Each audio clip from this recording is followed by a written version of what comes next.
بسم اللہ الرحمن الرحیم۔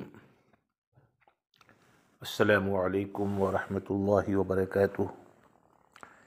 ابراہیمی میڈیا میں تمام ہی سامعین کرام کا دل کی گہرائیوں سے استقبال ہے، خیر مقدم ہے۔ درس حدیث کا عنوان ہے اعمال پر مداومت۔ مداومت کے معنی آتے ہیں ہمیشگی کے۔ اللہ اور اس کے رسول کے نزدیک پسندیدہ ترین نیکی اور محبوب ترین عمل وہ ہے جسے پابندی سے کیا جائے، لگاتار کیا جائے۔ یہ ہے اعمال پر مداومت، اور یہی آج کے درس حدیث کا عنوان ہے۔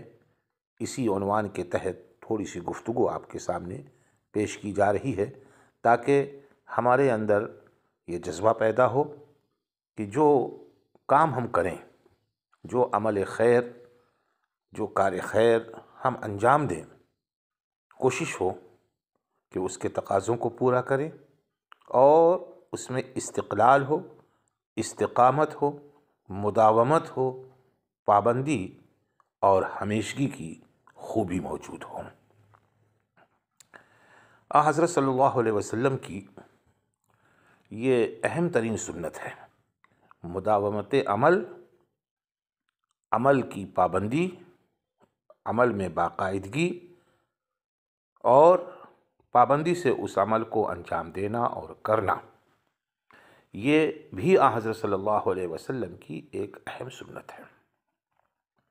یعنی کسی عمل کو شروع کرنے کے بعد لگاتار پابندی اور مستقل مزاجی سے کرنا اور جاری رکھنا، اور ٹال مٹول، چھوڑ پکڑ کے رویے سے بچنا۔ یہ نہیں کہ رات میں جاگ جاگ کر اوراد و وظائف اور نمازوں پر نمازیں پڑھی جا رہی ہیں، یا دم بدم روزے پر روزے چل رہے ہیں، یا کسی کام کو کرنے کا یہ انداز کہ شروع کیا تو دن رات ایک کیے ہوئے ہیں، لیکن جب جوش اترا اور جذبات ٹھنڈے پڑے تو چاروں خانہ چت اور ہر طرف سناٹا چھایا ہوا ہے۔ یعنی 4 دن کی چاندنی پھر وہی اندھیرا۔ آدمی کا کام خواہ وہ دینی ہو یا دنیاوی ہو، سمندر کے جھاگ یا باسی کڑھی کے ابال کی طرح نہیں ہونا چاہیے، جو ایک دم سے اٹھتا اور ایک دم ہی سے بیٹھ جاتا ہے، بلکہ اس کے ابھار اور اٹھان میں فطری اعتدال اور استحکام ہونا چاہیے۔ نوافل اور اعمال خیر انجام دینے کے باعث اللہ کی رحمت سایہ فگن ہوتی اور ثواب کا استحقاق ہو جاتا ہے۔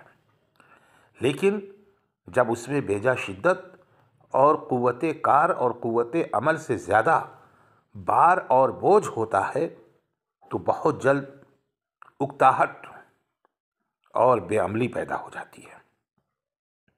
اس طرح ہم خود ہی اپنے ناہموار اور غیر معتدل رویے سے اللہ کی رحمتوں اور انعامات سے محرومی پر مہر تصدیق ثبت کر دیتے ہیں۔ اللہ کی نزدیکی حاصل کرنے کے لیے ضروری ہے کہ عمل میں ہمیشگی اور باقاعدگی ہو، چاہے عمل تھوڑا ہو۔ بادشاہ اسی پر مہربان ہوتا ہے جو شاہی دربار میں متواتر، ہمیشہ متعین وقت پر حاضری دیتا ہے، اور کبھی کبھی آنے والا کسی شمار و قطار میں نہیں ہوتا ہے۔ اسی بات کو حضور اکرم صلی اللہ علیہ وسلم نے یوں ارشاد فرمایا، عمل اتنا کرو جتنی تم کو طاقت ہو۔ قسم ہے اللہ کی کہ اللہ ثواب دینے سے نہیں تھکے گا اور تم تھک جاؤ گے۔ حضرت صلی اللہ علیہ وسلم نے عبادات اور خیر کے کاموں میں جذباتیت، لاابالی پن، مشکل پسندی اور دینی خبط کو سخت ناپسند فرمایا ہے۔ حضور صلی اللہ علیہ وسلم کی جانب سے ہمیشہ معتدل انداز اور درمیانی راہ اختیار کرنے کی ترغیب دی گئی ہے کہ دین کے کاموں میں آدمی کو طاقت سے زیادہ بار اٹھانے یا ایک دم لمبی چوڑی چھلانگ لگانے کی کوشش نہیں کرنا چاہیے، کیونکہ نشانہ اس جگہ باندھنے سے جہاں پہنچنا بہت مشکل اور جوخم سے بھرا ہو، طاقت، محنت اور وسائل کی بربادی کے ساتھ ساتھ بہت جلد اکتاہٹ بھی آ جاتی اور آدمی ہاتھ پر ہاتھ دھر کر بیٹھ جاتا ہے۔ اس لیے جتنے پر کھرا اترا جا سکے اور جس قدر ذمہ داری نبھائی جا سکے اور جو کچھ خوشدلی اور پابندی سے ہو سکے اسے ہی اختیار کرنا چاہیے۔ اسی صورت میں ہی بہتر نتیجہ نکل سکتا اور منزل تک رسائی ہو سکتی ہے۔ چنانچہ سیدہ عائشہ صدیقہ رضی اللہ تعالی عنہا کی روایت ہے جو بخاری شریف میں مذکور ہے کتاب الایمان میں۔ آئیے اس حدیث کو سنتے ہیں۔ عن عائشہ رضی اللہ تعالی عنہا ان النبی صلی اللہ علیہ وسلم دخل علیہا وعندها امرأة قال من هذه؟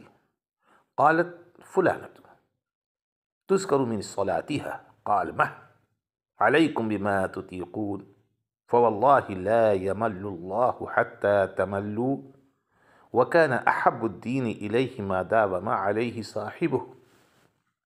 صحیح البخاری کتاب الایمان۔ اس حدیث کا ترجمہ ہے، حضرت عائشہ صدیقہ رضی اللہ عنہا سے روایت ہے کہ نبی اکرم صلی اللہ علیہ وسلم گھر میں داخل ہوئے تو ان کے پاس ایک خاتون بیٹھی ہوئی تھیں۔ آپ صلی اللہ علیہ وسلم نے ارشاد فرمایا، یہ کون ہے؟ یہ کون صاحبہ ہیں جو بیٹھی ہوئی ہیں؟ حضرت عائشہ صدیقہ رضی اللہ تعالی عنہا نے کہا کہ یہ فلاں صاحبہ ہیں، اور آگے مزید کہا کہ ان صاحبہ کی نمازوں کا بڑا چرچا ہے۔ آپ صلی اللہ علیہ وسلم نے فرمایا، چھوڑو ہٹاؤ، تم پر اتنا ہی لازم ہے جس کی تم طاقت رکھتے ہو۔ اللہ کی قسم، اللہ اکتاتا نہیں ہے مگر تم اکتا جاؤ گے، اور اللہ کے نزدیک پسندیدہ ترین دینی کام وہ ہے جس پر عمل کرنے والا پابندی سے عمل کرے۔ یہ ہے وہ روایت جو آج کے درس کا موضوع ہے، جس کا ترجمہ آپ نے سنا۔ اس حدیث شریف کے اندر حضرت عائشہ صدیقہ رضی اللہ تعالی عنہ بیان کرتی ہیں کہ جب حضور صلی اللہ علیہ وسلم گھر میں داخل ہوئے تو ان کے پاس خاتون بیٹھی ہوئی تھی۔ آپ نے پوچھا، حضرت عائشہ صدیقہ رضی اللہ تعالی عنہ نے ان کے بارے میں بتایا۔ اس حدیث شریف میں حضرت عائشہ رضی اللہ تعالی عنہ کی جانب سے ان کا نام نہیں لیا گیا ہے، لیکن یہی روایت مسلم شریف میں بھی ہے، وہاں نام کی تصریح موجود ہے کہ وہ خاتون بنو اسد سے تھیں اور ان کا نام الحولہ بنت وید تھا۔ ان کی عبادت و ریاضت کے چرچے اور کثرت سے نماز پڑھنے کی دھوم تھی۔ چنانچہ حضرت عائشہ صدیقہ رضی اللہ تعالی عنہ نے حضور کے روبرو ان کی تعریف کرتے ہوئے، مدح سرائی کرتے ہوئے فرمایا کہ یہ نمازیں بہت کثرت سے پڑھتی ہیں۔ دوسری روایات میں ہے کہ حضرت عائشہ صدیقہ رضی اللہ تعالی عنہ نے کہا کہ لوگ کہتے ہیں کہ یہ رات بھر سوتی نہیں، نمازیں پڑھتی رہتی ہیں۔ یہ سن کر کے حضور اکرم صلی اللہ علیہ وسلم نے ڈپٹنے والے انداز میں، زجر و توبیخ والے انداز میں ارشاد فرمایا، یعنی بس کرو، زیادہ نہ بتاؤ۔ اور ایک روایت کے مطابق آپ صلی اللہ علیہ وسلم نے یہ بھی فرمایا کہ خاتون کے رات بھر نہ سونے کا کیا مطلب، اور عبادت میں اتنی شدت اور نمازوں میں اتنی کثرت اور طول طوالت کیوں؟ اس کے بعد حضور اکرم صلی اللہ علیہ وسلم نے نیچرل، فطری انداز اختیار کرنے کی ترغیب دیتے ہوئے ارشاد فرمایا، تم پر اتنا ہی لازم ہے جس کی تم طاقت رکھتے ہو۔ اللہ کی قسم، اللہ اکتاتا نہیں مگر تم اکتا جاؤ گے، اور اللہ کے نزدیک پسندیدہ ترین عمل وہ ہے جس کی پابندی کی جائے۔ خلاصہ یہ ہے کہ اللہ اور اس کے رسول کے نزدیک پسندیدہ ترین عبادت و طاعت وہ ہے جس پر دوام اور قرار ہو، خواہ و مقدار میں قلیل ہو۔ اعمال پر مداومت آپ صلی اللہ علیہ وسلم کی سیرت مبارکہ کا خاص امتیاز ہے، اور آپ کے اسوہ حسنہ میں بھرپور طریقے سے اس کی تعلیم ملتی ہے۔ اعمال میں دوام، قرار اور مستقل مزاجی ایک ایسا جوہر اور وصف ہے جس سے عمل کا حسن دوبالا اور نتیجہ خیزی دوچند ہو جاتی ہے۔ اگر عمل میں استقلال اور استقامت نہ ہو تو اس سے عمل اور عامل دونوں پر سوالیہ نشان لگ جاتا ہے، ساتھ ہی ارادے میں اضمحلال اور اس عمل کے تئیں بے فکری اور غور و فکر کی کمی ظاہر ہوتی ہے۔ آپ صلی اللہ علیہ وسلم کے اسوہ حسنہ سے یہی سبق ملتا ہے کہ جو کچھ کیا جائے سوچ سمجھ کر اور گہری منصوبہ بندی کے تحت کیا جائے۔ تدبیر، منصوبہ بندی اور حکمت عملی ایک مومن کا خاص وصف ہونا چاہیے۔ اس سے نہ صرف عمل میں ٹھہراؤ اور استقامت حال و ہمیشگی عمل کا وصف پیدا ہو جاتا ہے، بلکہ صاحب عمل کی شخصیت کی معتبریت اور وقار میں بھی اضافہ ہوتا ہے۔ اللہ رب العزت ہم سب کو مداومت عمل کی توفیق مرحمت فرمائے۔ وآخر دعوانا ان الحمد للہ رب العالمین۔